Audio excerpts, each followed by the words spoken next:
Welcome to Our Girl Relationships. We talk about the problems people face in their day to day lives. Let's start with the video. I'm a 32-year-old female and my husband is 34. We got married when we were both 26 and 28. That was 6 years ago. We were so in love when we got married, but as we lived together, it seemed like the love began to fizzle out. We both got used to each other.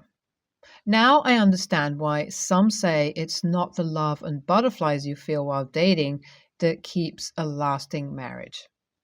I knew I loved him too much to not work on our marriage, but he seemed uninterested most of the time.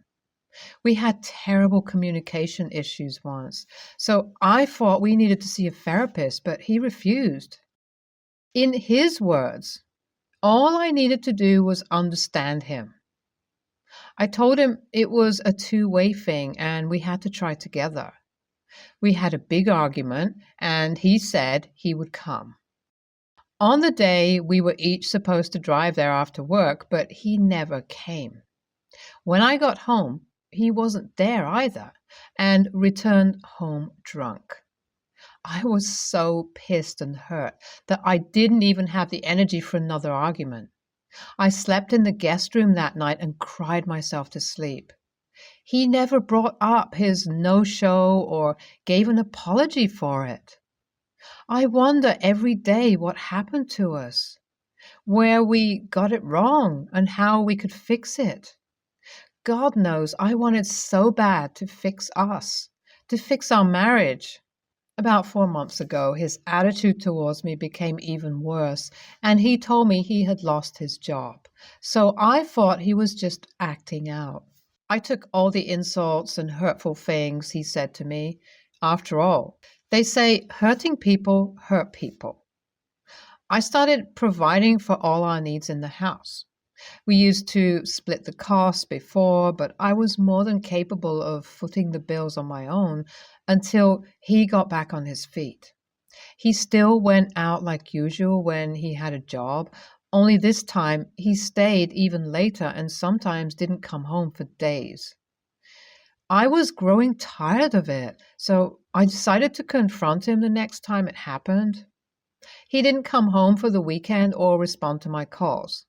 I started to get really worried and checked the news and the internet to see if there were any accidents. Just thinking about it gives me the chills. I was so terrified. I must have called him more than 50 times throughout that weekend. I left him several texts too, and on Sunday evening I received a reply, "Be back tomorrow." That was all I got after I couldn't reach him for days.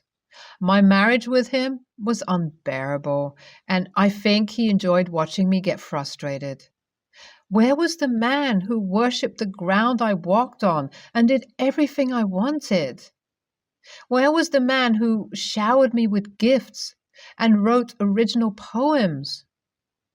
Where was the man who understood me sometimes even more than I understood myself? Where was my husband? I was becoming a shadow of myself, and everyone around me noticed something was up. I was finding it difficult to open up to anyone about what had been happening in my marriage. It felt like if I said it out loud, then it would be irreversible. But I guess nothing could have stopped the demise of my marriage. I got used to my husband not being home during the weekends, so it didn't bother me as it did the first time. One Friday night, I got a text from him to meet him at a club. The text read, "Hey baby, I'm out with the guys. You want to come to the club? I'm there now." I was excited because I thought it was the light at the end of the tunnel. It had been a while since I went out like that, since getting married, so I searched for the sexiest outfit I had. I planned to get my husband back that night. When I arrived, he didn't even notice all the effort I put into dressing up for him. He was just interested in me paying for the drinks. I noticed that his best friend wasn't there, but all his other friends were. which was really strange because they always went out together. Most of them were drunk, including my husband, and it seemed they were celebrating something. I got curious, but no one would speak to me about what was happening. For some reason, I knew I needed to find out what it was. It didn't sit right with me. It wasn't the first time my husband made me come somewhere just so I could foot the bills. Still, I went every time because I thought it was an opportunity for him to really see me and realize how much he missed me. I called his best friend, who also happens to be my friend. Immediately I heard his voice, I knew that my instincts were right. Something was definitely going on. It didn't take much to get it out of him. It was my husband's bachelor party, and he was getting married the next day. Leo wasn't at the party because he thought my husband was making a mistake. He told me he had tried to dissuade him from getting married, or at least for him to tell me the truth, but he didn't listen. Leo also told me that my husband didn't lose his job. Instead, he got promoted but had been using all his money to plan an elaborate wedding. That stung. I felt like a fool for still wanting us to work. A fool for still doing everything he wanted, hoping he would love me again. All he did was use me. We are Muslims, so polygamy is allowed, but that still hurts. Both our immediate families were monogamous, so I wondered where he got that idea from. We had always agreed that we preferred monogamy. I went back into the club and confronted my husband. I could see the guilt in his eyes as I came closer to him. I couldn't believe he would do this to me after everything we had been through. Surprisingly, that was all I needed to let go. It dawned on me that my marriage had ended long ago, but I was still trying to put the broken pieces back together. I don't know exactly where it went wrong, but looking at the love of my life, the man I had loved for years before he even asked me out, I realized that he wasn't the same anymore. I was willing to evolve with him and explore. For me, that was one of the most exciting things about marriage, that you would have to keep learning and relearning about your partner. In that club, around his friends, some of which I thought were my friends too, I said, "I give up, Ali." And then I turned around to leave. To my surprise, he followed me, asking for an opportunity to explain. I ran even faster and got into my car and drove off. I lodged into a hotel after I left the club. I didn't want to go back to our home, and I didn't want to go to my family's house either. We are a big family, and everyone is all up in everyone's business. They are lovely people, but sometimes they could be too much, and I didn't need that at all. I took a very long shower, watched romance movies, and slept. I was an emotional person, but I couldn't cry. I just felt numb. Ali wouldn't stop calling my phone, so I switched it off. I woke up in the middle of the night, and that's when it hit me. I cried until I had no more strength. As I went through that, I was also making up my mind to let go. I didn't want him to hurt me any more than he already had. He had done enough damage to last a lifetime, and I didn't think I could take any more. I was scared to put on my phone, scared to see happy pictures of Ali and his new wife. Was he planning on bringing her into our home? Or did they have another apartment? I had so many questions, and it was killing me not knowing the answer. I finally put on my phone in the evening because I didn't want to get my parents worried. I had 50 missed calls from Ali, his best friend, and my family. This could only mean my family was now aware of what had happened. I called my sister, who was so relieved to hear my voice. She screamed to my parents that she finally got to me. My sister told me they were surprised to see Ali very early in the morning. They were worried because he hadn't visited in months, so seeing him without me said a lot. They could tell he was trying not to give too much information, but wanted to know my whereabouts. My sisters said they told him to leave. Apparently, they knew that we had problems in our marriage, but let me be since I wasn't ready to open up to them. Ali didn't show up at his wedding.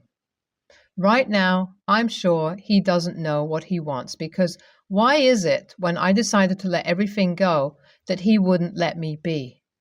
He has been ringing my phone since that night at the club and goes to my parents' house every day to see if I'm there, and of course, they don't let him in. My mom begged me to come home to them, but I refused because I'd rather be at the hotel. If not, they would drive me crazy. I know they mean well, but I can't deal with them now. At least one family member calls every 30 to 45 minutes to ensure that I'm okay and rain curses on Ali. Imagine what they would do if I was home with them.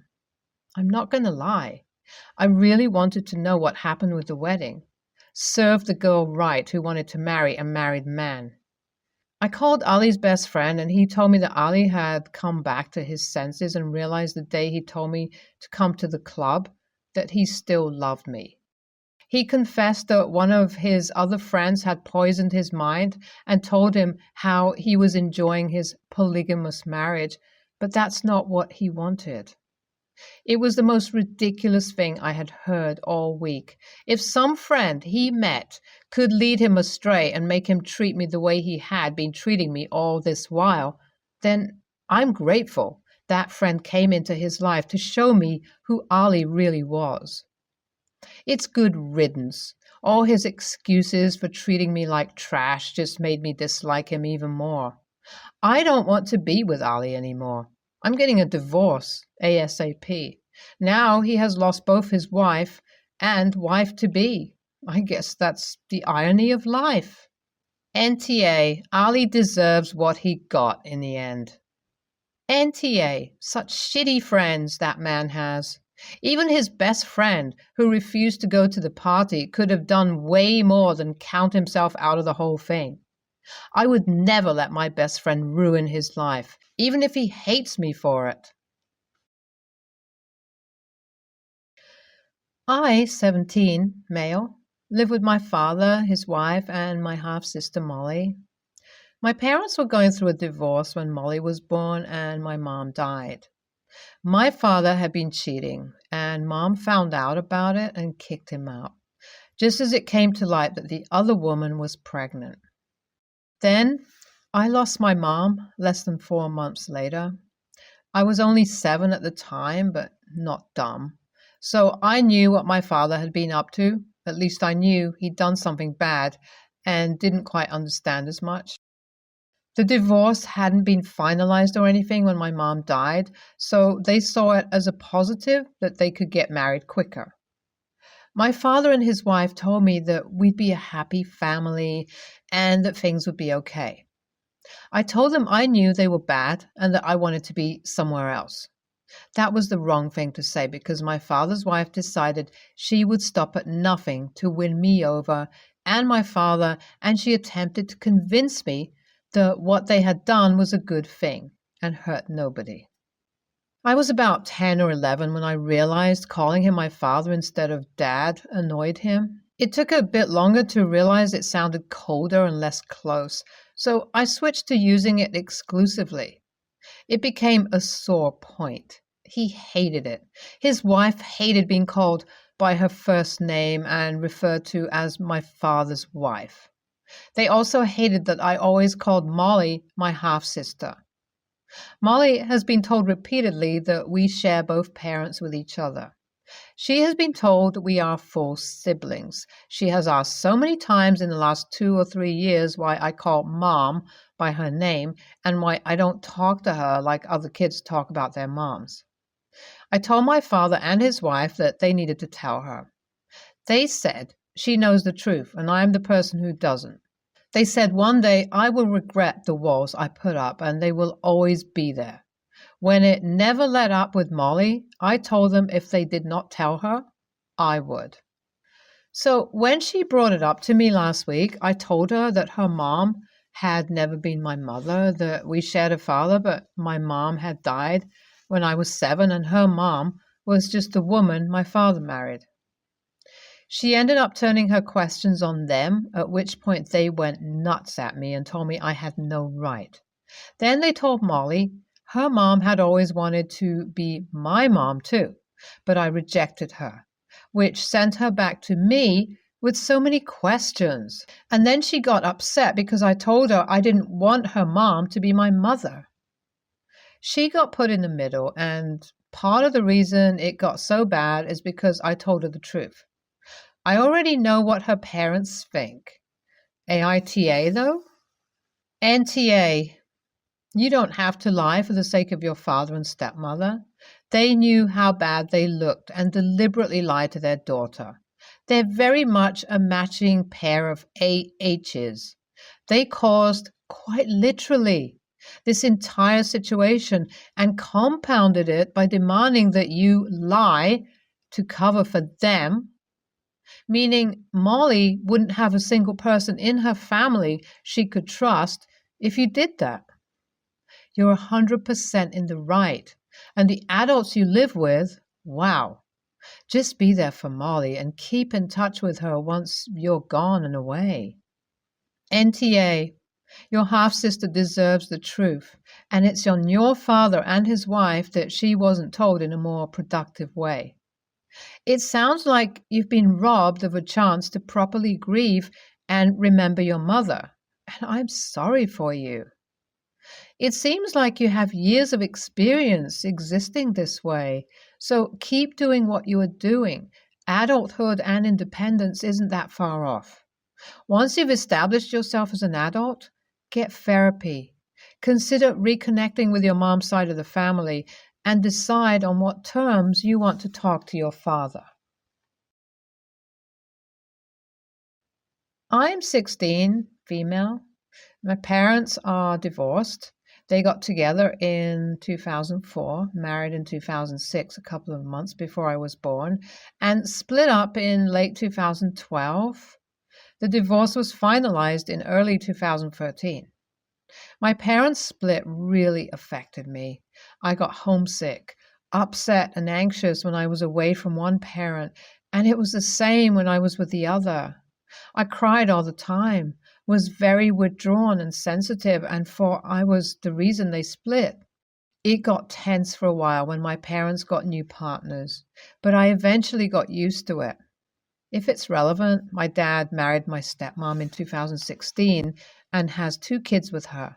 My mom has been dating my stepdad since 2016. I never knew why they divorced. I was around 6 when everything happened, and they could only explain it to me in a child-friendly way. Sometimes mommies and daddies grow apart, they still love each other, and everything happens for a reason. And I did question them as to why it was happening, but never got the truth until a week ago. It came out that my dad had been unfaithful to my mom. Him and this girl, who apparently was around 18, 19, were together for 10 months before my mom found out via photos that the girl's mom posted on Facebook of them together. Expected drama ensued, and during the divorce process, my dad got engaged to the girl. He tried to introduce her to me. He told me that she was my new mommy. But I was cold towards her. I had to see her more after that and just never warmed up to her. They broke it off in 2014 for some reason, and that was that. I couldn't help but snap at him after finding out. I blew up at him. I yelled and told him that he had broken up our family for a girl he barely knew. He completely destroyed my mom and her trust. And he had the audacity to introduce us and tell me that she was my new mom, that he saw how much it affected me, that his 6-year-old wouldn't eat or talk because it had given me crippling anxiety, and I blamed myself, that he was too much of a coward to ever tell me about it. He argued back that it was none of my business, and my uncle, who let this whole thing slip, defended me and said he thought I knew, which is why he said it. And I had every right to be upset. I ended up storming out and staying the night at a friend's. I gave him the story and he said that he understood I was upset, but it wasn't my place to yell at him. I'm confused with everything I feel too. I was young when they split. I wouldn't have expected them to tell me at that age, but when I was older, part of me doesn't feel like it's my place to be upset. Another part of me thinks I have every right to be upset at both him and my mom, since she never told me anything either. All in all, AITA for yelling at my dad after finding out why my parents divorced? NTA at all. Let me start by saying I hurt my own family by being unfaithful. Those choices I made may eventually come out later to my son, and if he's mad at me, I'll have to own my mistakes once again to a new person capable of understanding. It sounds to me like your dad feels crappy and doesn't want to relive the shame again. Still, you have a right to your feelings. Dad needs to own his crap now and forevermore. We all need to. NTA, his decision affected you all. You've been blaming yourself for the past 10 years, internalizing things, developing anxiety, along with a host of other things that come with divorced parents, bouncing between households. Holidays are stressful because the family is divided, so you have to spend it half with this one and half with that one, and new partners coming in or out of their life. The truth was bound to come out eventually, and I'm sure he imagined one day you might find out and how to address it with you. He just wasn't prepared. Hopefully, you can both discuss this when things calm down and move forward when you're ready. NTA. Some people are just lousy people. Now you know what kind of person your dad is. One that refuses to accept accountability when he messes up. That said, don't be upset with your mom. She could have gotten into trouble with the courts if she told you, parental alienation. Make your mom and you a cup of hot cocoa and give her a hug. Also, talk to your mom about the crap your dad did.